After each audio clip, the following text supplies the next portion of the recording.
G'day legends, I hope that you are having a fantastic start to your week. Now this video may be out later, but I'm seeing my orthopedic surgeon about my elbow. So hopefully I'll have an update on actually how that is going and if I can start lifting things again, as it's pretty good. I can't straighten it, but it is getting some movement in it. It's not this one, it's that one. But either way, today we have a fair bit to talk about. So we're going to look at Avdiivka. We're going to talk about Denmark sending all of their artillery to Ukraine. Of course, look at the maps, look at assassination, as well as a little bit more training that is happening in other countries that we may see get involved in the Ukrainian-Russian war. Now, somewhere I want to start is a trend that I see all over the internet is people saying that Avdiivka wasn't strategically important. And this is disappointing coming from YouTubers or bloggers whose background and experience means that they should know better. Avdiivka was strategically important. If it wasn't, then it wouldn't have poured in so many resources to take Avdiivka or to defend Avdiivka. And with everything like this, look at it as if the roles were reversed. If the roles here were reversed, everyone would have had a wet dream online and there wouldn't be this blaming everywhere. So Avdiivka was very strategically important. It was literally the most heavily fortified area left in the Donbass, and it had been held for 10 years with, let's have a look. I'll show you down here. So, of course, the purple areas are since 2014 and the red since 2022. And right in here, I'm still not used to the map. This is then where Avdiivka sits. So right on that border, incredibly heavily fortified. And not only now, as Russia moved that, say, 8 to 10 kilometers further west and captured this, that has then increased their air power out into the Donbass. If they're using these glide bombs that have a range somewhere between 40, 70 kilometers, of course, there's a lot of variables on this. It has just increased where then they can reach further in. And we're seeing that Russia is having more success with that. And that Ukraine is specifically trying to then target the planes. But we'll talk more about that in a second. So there's increased air movement in here, as well as now you have to recapture this, that Ukraine, through all its statements, is like, don't worry, we'll have Avdiivka back, whatever. And Ukraine have their ambition to recover all of this territory. Well, this incredibly heavily fortified area that has been built up, that is entrenched, that has been reinforced, all of this, you're going to have to then fight back through this. It's easier to defend something than to retake it. So let's not act like this wasn't a big win for the Russians and a loss for the Ukrainians. It is strategically important. Everything in here is strategically important. If you're saying that Robotny down in the south is strategically important one way, then you have to say this. You have to be realistic about exactly what has happened here. Now, let's have a look at then this video that's popped up on my feed today. Ultimately, I have to disagree with President Biden. Avdiivka is not a loss for the Ukrainian military or the Ukrainian people. It, in fact, is the first sign that our commander-in-chief, General Syrskyi, is truly putting our lives as soldiers first, as he strategically redeployed the troops outside of encirclement in order to push us closer to victory, a victory that will lead to the country's 1991 borders and the implementation of President Zelensky's 10-point peace formula. So the reason Syrskyi is in, from all the reporting, is because Syrskyi was actually looking to defend then this more heavily, same as that he did in Bakhmut, and that General Zaluzhny, who of course was then fired by Zelensky, wanted to withdraw earlier. This is not a tactical redeployment. This was a withdrawal because you needed to. Yes, tactical withdrawal. Not as many guys got stuck there as we thought may have happened. We still have no idea how many got killed there, stuck, or captured. We have no idea on those figures yet. And to be honest, we will never have an idea on those figures. But at the end of the day, this is important. And this, I think, really is the first time that we've actually seen the Ukrainian information campaign on the back foot. The information campaign for Ukraine has been brilliant by any measure since the beginning of the war. No one could, in the West, realistically, could have pointed out where Ukraine was on a map, maybe in Europe, but in Australia, America, what the flag was, who the president is, some of the history. Realistically, no. But now with this information campaign, even from those basics through to what is happening on the front, people know Avdiivka and Bakhmut, and they know the general of the military. A lot of these people know the general of their own military. The information campaign around Ukraine has been fantastic. It has pushed Ukraine to get far more support. Even just around here, you'll see Ukrainian flags being flown. So that part of the information campaign has been great. And of course, this pushing on this liberation of territories, that that this is somehow like a good thing that this has fallen. But what I'm getting at is, I think for the first time that this information campaign, and I think this actually started with the Tucker Putin interview and the firing then of Zaluzhny, he's actually taken a hit, and it's on the back foot, and it is showing, because this increased mental gymnastics and instant labeling of anyone who has any counter opinion to the set in stone narrative is instantly a Putin shill or a Kremlin bot. It doesn't, if you just question anything, even if there's no evidence given and you question, well, can you instantly, then you are put as that. Firstly, this is just insufferable when you're trying to actually get information. But secondly, I actually think it reinforces all of the Russian propaganda. And I think Avdiivka as a whole, even now that it has fallen, is an immense propaganda backfire for Ukraine. Mainly because we've seen the problems before it, we've seen in this taken, and people questioning, I believe, more and more. Especially now that no one has taken responsibility for how this has happened, but just shifting the blame bloody everywhere, especially onto the Republicans in America, who, of course, the money is stuck in the House of Representatives at the moment for Ukraine, Israel. But something I did read in my Telegram comments, and I thought this is very interesting, I want to touch on this, that the reason that was not being approved by the Republicans is the Republicans were saying, no, we're not putting this through while our own border has no funding. It has no of its correct, or what they see as correct implementation of that border. Take it away and bring it back with these in it. So I'm going to say that not only the Republicans are at fault, but the Democrats are at fault. If the Democrats said, look, we're going to tack on some border measures here that they will see fit, we're going to put these on through the House of Reps, then the approval for the funding for Ukraine, at Taiwan and Israel, but here we'll talk about Ukraine, will probably go through. So don't act like it's one side not playing ball. It's both sides playing ball. The reason you'll have, not playing ball, sorry, the reason you'll have this leaning push on the Republicans is, of course, they want to discredit especially their leader, or who they're going to most likely push forward, being former President Trump. But let's have a look a little bit more over Avdiivka. Now, we'll just have a look on the map, as we have seen a further push just into Lastachinki here. Now, it takes me a while to learn even how these things are pronounced, but of course we saw this was the last map, and then a push right into the outskirts of here. And people are saying that Russia do really want to then try and capture more of this in here over the coming weeks, but has taken a bit of a tactical pause on that. It's hard to know whether you should have just maintained the momentum on the back foot, and more concerning, we don't know what at all actual built-up defensive works that Ukraine has in here. Now, there will be some, but to what degree is it? It's not going to be a degree of the works that have been in these areas for either 2 years since the start of the war in the north, but the 10-year works that are in both the south and the east of here. Now, I thought this was interesting. This is from the commander of the 3rd Assault, aka Azov Battalion.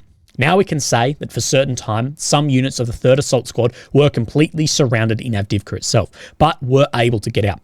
Separate CATSAP channels write, that WhatsApp, I believe, write that there are fighters who are still on the territory of Avdiivka. I can say that not a single one of our fighters is left there. In principle, there is nothing there except a few dilapidated basement rooms. Of course, everything is there being bombed out. And even today, more footage is being released by Russian channels, Russian forces, saying that they are still targeting soldiers who are left there, as well as footage being released of a 3rd Assault lieutenant, I believe, like a low-level commander. People are putting him as a very high commander, but it sounds like a squad commander, which I don't know exactly how their squads are made up, but it might be something more like a corporal or a lieutenant, so not very high, but still someone. But definitely saying that there is information here. He's saying that none were left, and there's a showing video that this guy is left. Anyway, almost half of the FABs that fell on our heads in Avdiivka came to the territory of Kokosim. So, of course, those glide bombs that we see moving in. Now, we need to talk about the casualties that people are saying that Avdiivka was. Now, this is from General Tarsky here on his official Telegram channel. It says, Avdiivka defense operation, losses of our enemy. Now, this is what Ukraine was selling, that the reason Bakhmut got held, the reason Avdiivka got held was because they're inflicting massive casualties onto the Russian forces. And of course, in Bakhmut especially, Russia was saying, we're doing the exact same to them. That's why we haven't taken it yet.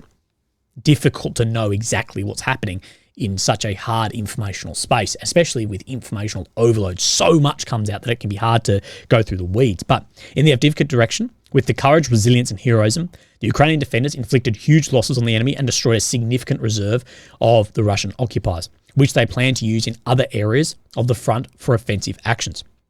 During the 4 months of the active phase of the Avdiivka operation, so from October to February, 4 months, the total losses of Russian troops in the Avdiivka direction amounted to 47,186 people, 364 tanks, and these are then the artillery systems and planes. Thank you for every soldier for their resilience, courage, and heroism, for every destroyed occupier, for each burned tank and armoured car. Now, this number, this is the one we want to look at.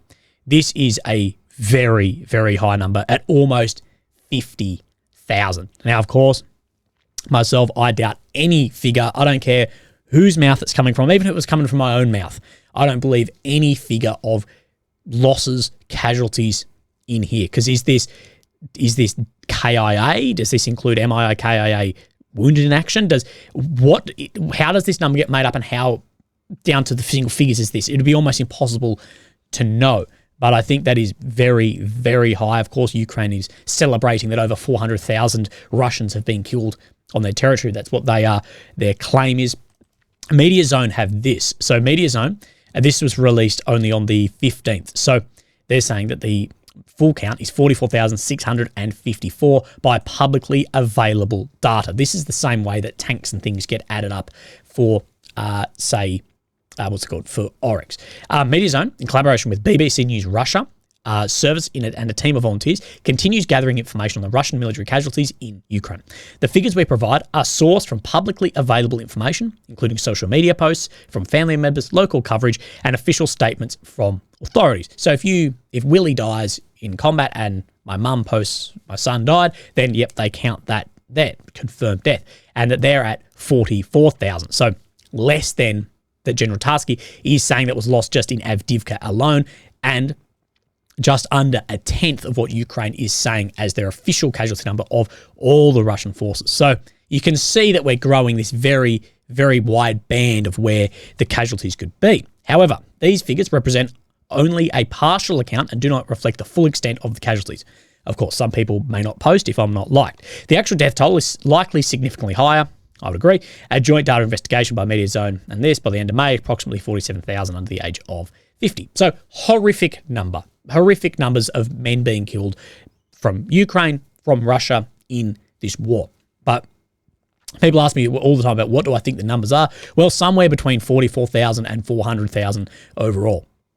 I have no idea, but even if this number is half of what it is, then if half are not reported, well, then it's still under a quarter of what the official number, what they're saying it then is. But we need to talk about, could this actually happen again in somewhere else? And the ISW tend to think so. So Avdiivka here. This is from someone who was fighting there. Yeah, Avdiivka has gone, same mistake, third time. I'm so tired of watching this happen.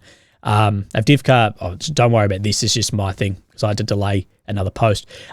This, I think, might have been for the thing above it, but thrice we've been pincered. Severodonetsk, Bakhmut, Avdiivka, as well as I'd actually go fourth when you then put Mariupol on this too. And the ISW has said that Russia could replicate its successful tactics in Avdiivka on a larger scale if the West continue to delay military assistance. Now, of course, the ISW always push on if the West delay because the ISW, that's how they make money through these funding and think tanks and more weapons as well. But again, I agree with this. Russia could replicate this again. It's been replicated before, interestingly, by the same commander in Mariupol as in Avdiivka, that if tactics, different use of soldiers on the ground isn't changed, we'll see this happen. And I think if responsibility is not taken for how this happens and how did this actually then go down over the last months, then we will see it again. Ukrainian Sergeant Yehor Fursov said on national TV that Russian troops launched up to 500 glide bombs at Avdiivka in the last few days. So a huge amount of these. And on Feb 16, Russia dropped 50 FAB bombs in one day. It's a very large number on a relatively small area. Of course, these range from 250 to about 2,000 kilograms. There was a video today of actually Sukhoi in Russia, of course, who make the Su-fighter aircraft, trying to make like a massive drone to actually carry a FAB. Glide bombs have a 70-kilometer range. So, yeah, it can vary greatly. But a Ukrainian Air Force spokesman, Yuri Hinhart, said the only way Ukraine can combat glide bombs is by shooting down the Su-34 and the Su-35 planes that drop the bombs. This is true. The air defense, you don't want to be using air defense to hit these FABs. If you're dropping 500 of these relatively cheap glide-style, just dumb bombs, relatively dumb bombs, it's too expensive to be hitting them with S-300, Patriot, or any of these other air defense systems. Way too expensive. You need to hit the plane that carry then multiple of them. But of course, that's going to be very difficult. Now, Ukraine today is claiming that they've shot down a Su-34 and a Su-35 and has claimed they've shot down multiple of these actually over the last few days. But the Su-35, I've actually said 25 here. Sorry, that's a typo on my behalf. But this is a Su-35, has been confirmed by fighter bomber here. Now, fighter bomber speaks very poetically and takes the piss a lot in his talking, so it can be hard when it's translated to make sense of it apparently, but this is confirming that one Su-35 was lost. Of course, a very high-end aircraft. So, of course, you need to sort of get the head of the snake with these. And, the F-16s will help in this. We're not exactly sure how that will go yet. It'll be interesting to see. As someone who's a bit, I'm into fighter aircraft, I don't want to see pilots being bloody killed, but it will be very interesting to see how these actually perform against each other, because this is what each one of them literally was built for. Now, as well in Avdiivka, we talked about how much it's built up. This is actually from a friend of mine who's part of a Russian PMC. Well, served in both the Russian regular forces and then was recruited into a PMC specifically, he said, for the money. But the Avdiivka operation began back in 2015. I have quite a lot of friends who tried to take over the Avdiivka industrial zone back in 2016.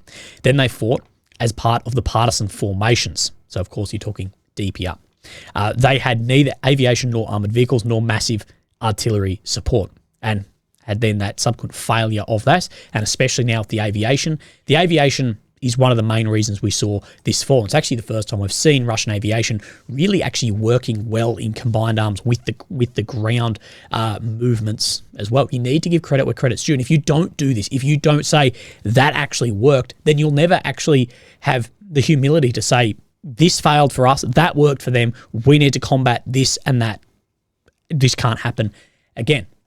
So the Danish Prime Minister, Mette Frederiksen, has actually committed all of Denmark's artillery now to Ukraine, but hasn't actually specified how many artillery shells Denmark actually has in stockpile. So let's just watch this video and we'll talk a bit about this.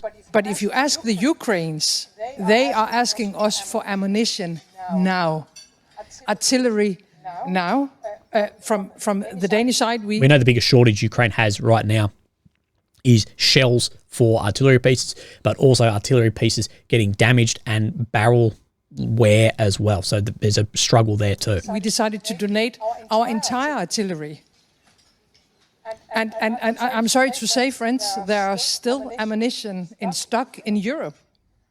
This is not only a question about production, because we have weapons. We have ammunitions. We have air defense that we don't have to use ourselves at the moment, that we should deliver. This bloke's just on his phone. To Ukraine.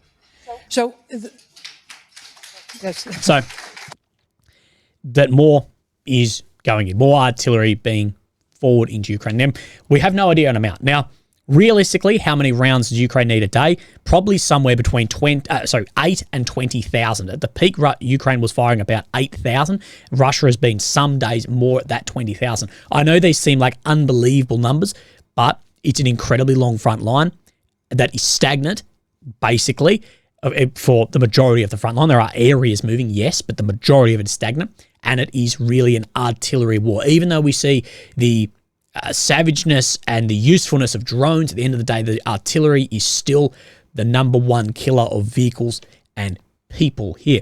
But they're saying there's still stocks in Europe. Yes. Denmark, geographically, they can send all of their artillery.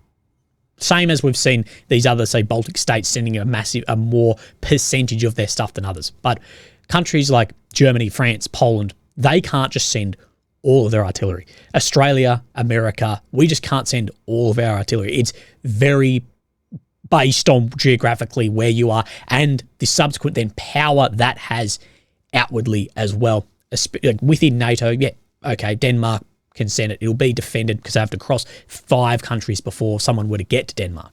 It'd be very different if Poland was looking to do it, or Germany, as far as the power that Germany actually has and how much percentage of defense of Europe, NATO, is made up by Germany and the States. So when people are saying every country should do this, well, probably not, especially someone like bloody Australia. Very quickly, I'd be at war. But Denmark sending across, we don't know, apparently a heap.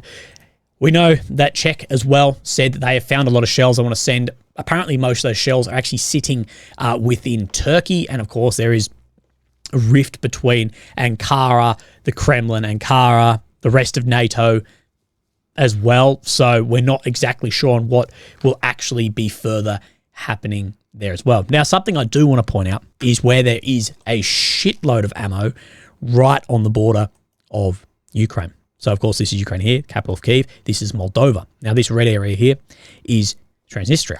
Now, of course, Russia hold this region down here, have for a long time. But apparently, since the Soviet Union, there is an unbelievable amount of ammo that sits in this area. Now, I bring this up for 2 reasons. And I've actually spoken about this. If you followed me for a while, you would have heard me speak about this.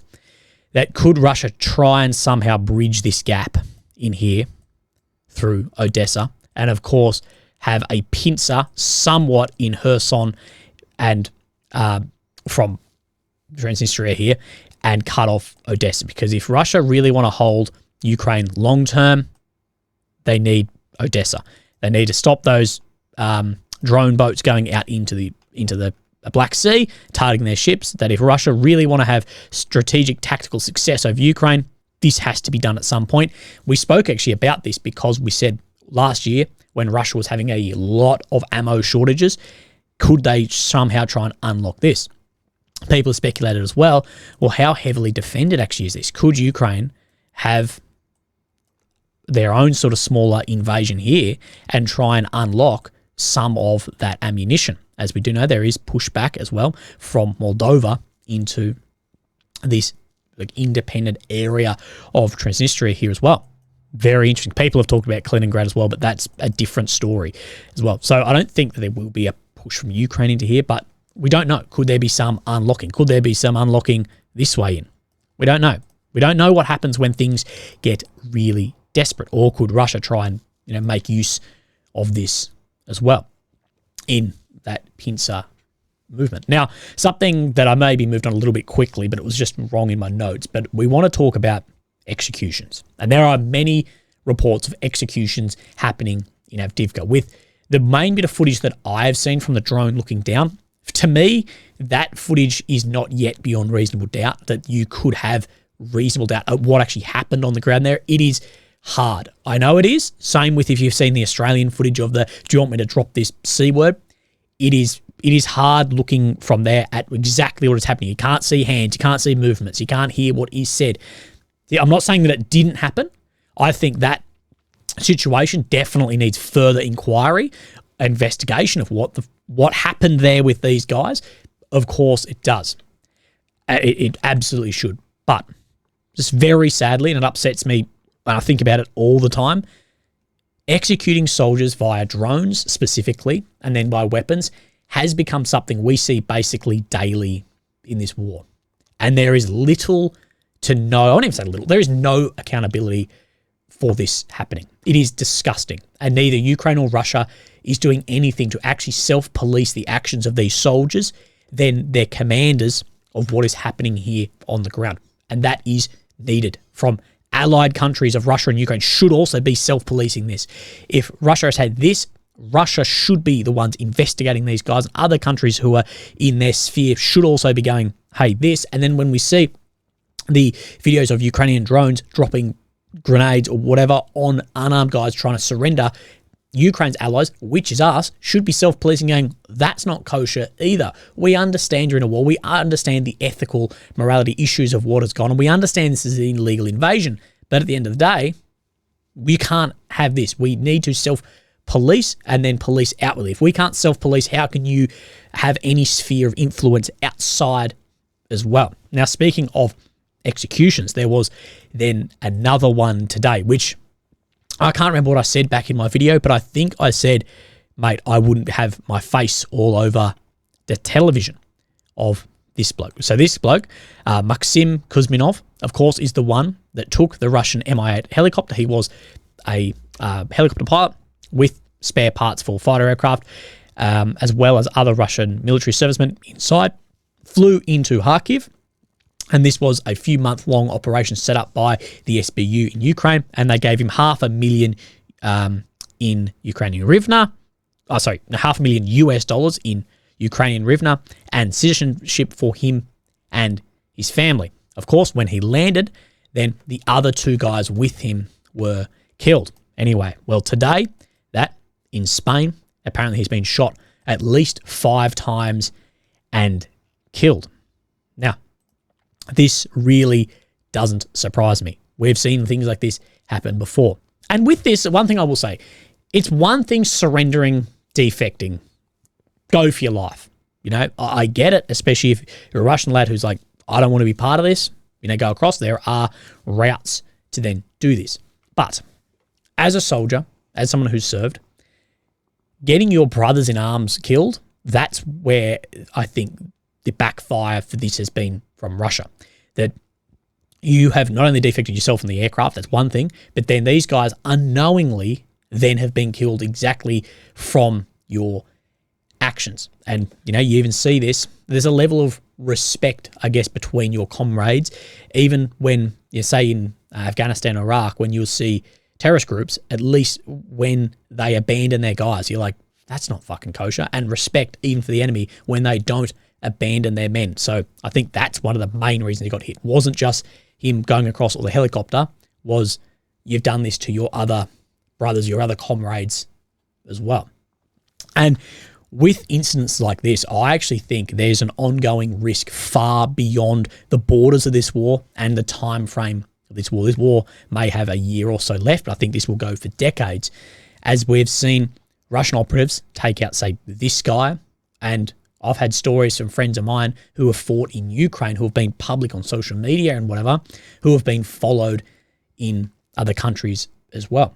Now, just changing your name or your face, that's not enough when it comes to intelligence services. I'm sorry. Some people will change their name, like they'll swap the letters and have Wat Milliams.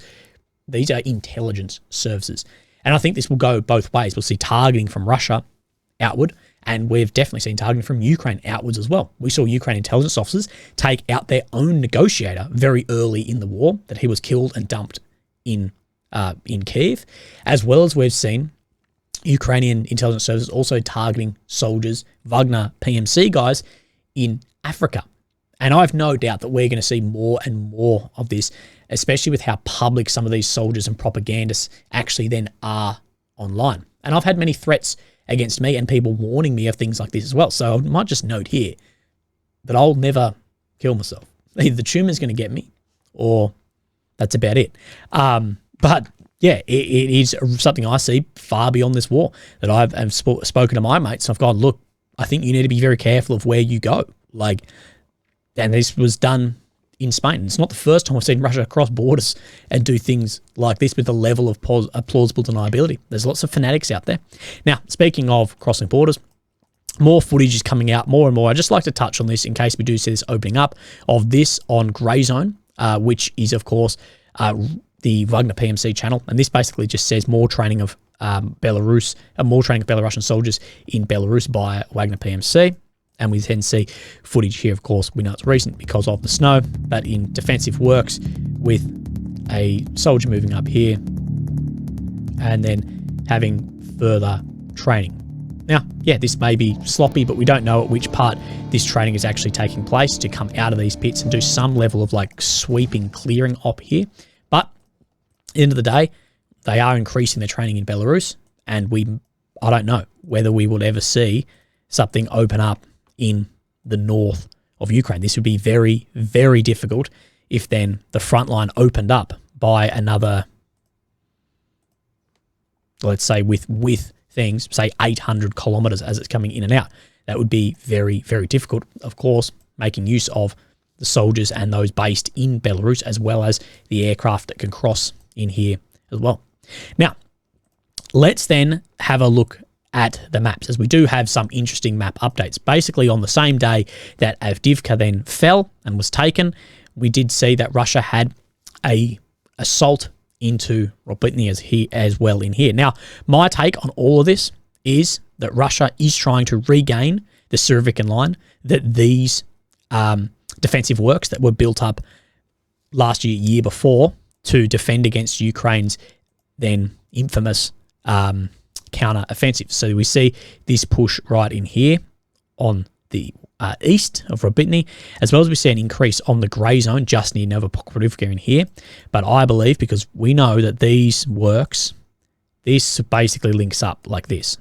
I think that they're trying to regain these because they know then that those works, they worked last year, and then there's nothing specific coming in that will not think that these would work again. So we did see this assault.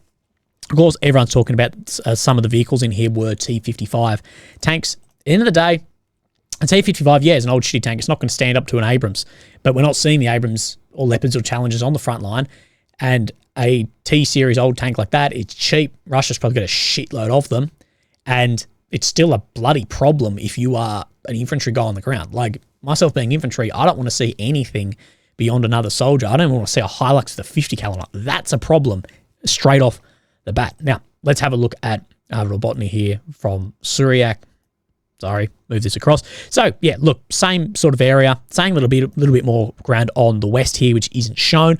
Saying Russian army achieved a series of gains west and northwest of Robotny. The objective is to reach the northern road to isolate the town of what is left of it while advancing from south.